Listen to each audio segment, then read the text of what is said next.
Let's discuss this now with Aleksandr Korobko, a producer at Russia Now, a media company that's made 2 films on the Litvinenko murder.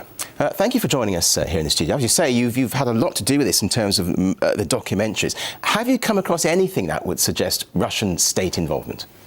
Well, quite on the contrary.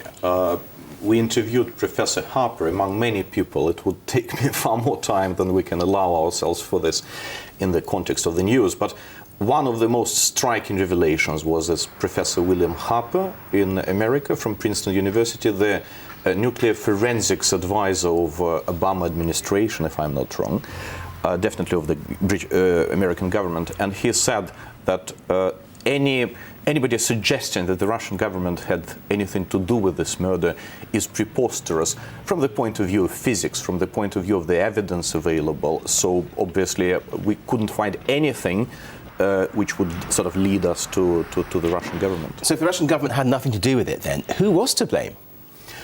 Well, there are many theories, there are many sort of facts as well, and as far as I know, Russia has some proof, some very serious evidence, which will be uncovered end of this month. I can't tell more, but I've just spoken to my colleagues on TV who strongly believe that comes 23rd of December, the world will know far more.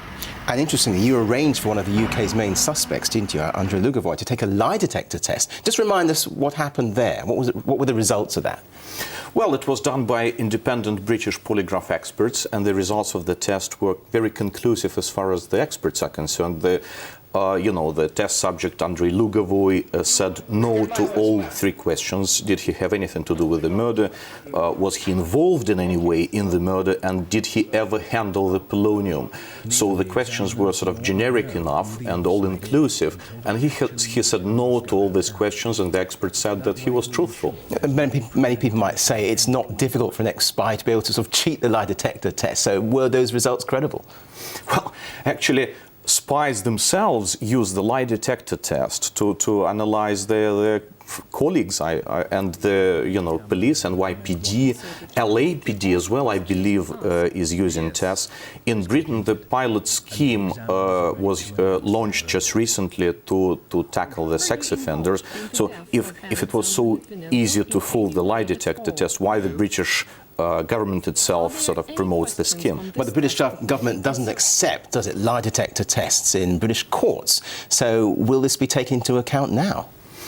Well, I think it's not that the British government doesn't accept it, the British courts do not, but it couldn't be ignored as a factor.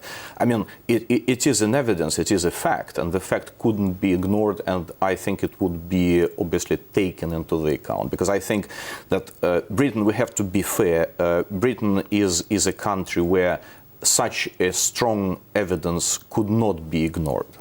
Okay, Aleksandr Korobko, we'll leave it there for now, producer at Russia Now. Thank you very much for joining us here in the studio at RT. Thank you.